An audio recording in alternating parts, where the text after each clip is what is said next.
So this weekend I was playing the Sonic Generations mod called Project Unleashed, and I started feeling sad. Why, you may be asking? Because I feel sad that Sonic Unleashed does not get the love it deserves. And yeah, I know there are options to play it through other means, but today I want to examine why is this gem being overlooked compared to its follow-ups and prequels. Let's find out, shall we?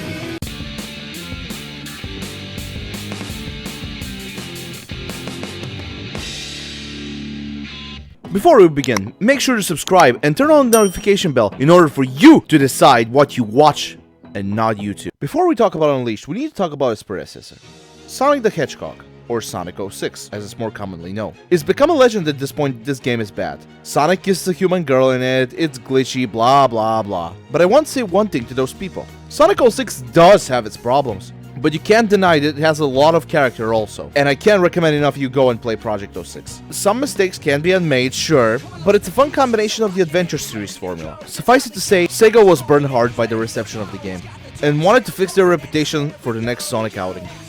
In 2007, we got this amazing trailer where Sonic flips the ring, and then it gets darker, and a much scarier looking hand crushes it into the wall. Enter Sonic Unleashed. Now, okay, I know what you're gonna say. You are obviously biased about the game, because you feel nostalgic towards it.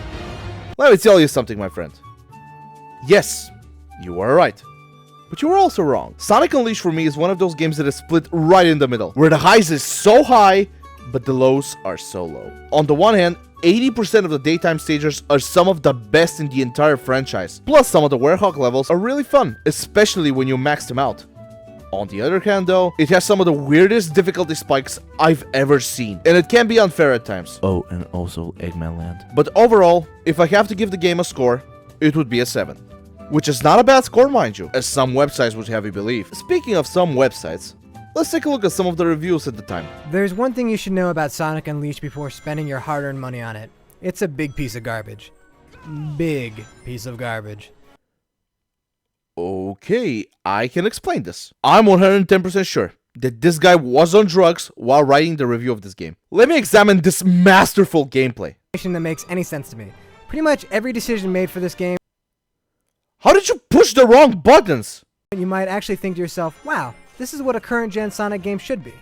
Of course, your hopes will be brutally dashed later on, but never mind I have a feeling that he was anxious when playing. that for now. The daytime sections aren't perfect by any means. The jump button can be fatally unresponsive at times, and it's just a lot of trial and error gameplay that can get a little bit repetitive after a while. Unresponsive? Bruh, I have 150 hours on this game, on both the PS3 and Xbox 360 versions, and I have 100% of it on both. Never has the jump button felt unresponsive, and 99% of the time, it was my own damn fault for missing the jump. Placed by a bunch of boring, brawling sections. The frame rate's bad, the camera's bad, and the fighting stuff is just tedious and terrible.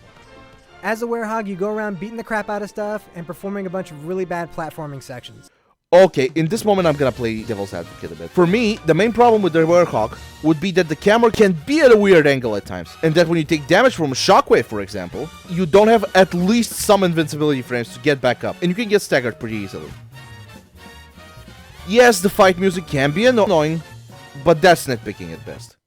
However, Team Sonic didn't want to let any slip-ups happen. They had to make this game bad. Bro, I'm not trying to be apologetic about Team Sonic, but I doubt that anyone is aiming to make a bad game. Too much fussing that's been done to this once good formula. It's kind of like having a group of... I'm sorry, every time I see this, This is a professional reviewer, mind you. Okay, let's take a look at the score. A 4.5. Yep, I think this is it. This is the guy, everyone. Because of whom we still don't have a PC port. And mind you, Sonic Unleashed was seen as a lesser game and was delisted along with 06. It was brought back, but still. The fact that it was delisted because of people like him just goes to show that gaming journalism is a fucking joke. As for today, there's an official way to play Sonic Unleashed at 60 FPS. It's called spending $300 on a console that you use only for it. Unleashed is part of Xbox backwards compatibility program, and it's been blessed with a 60 FPS boost. Before that, the other way to play it was via emulation, because it could get too much for its main platforms, especially the PS3. Oh god, I still have nightmares about the night stages. And trying to run it on the RPCS3 emulator does not give the best results. unless you have a $600 graphics card. And even then the results may vary.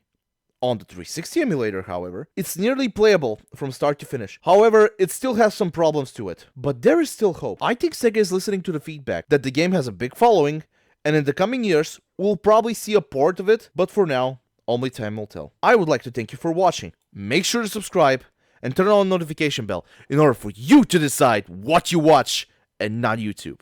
And keep on keeping on.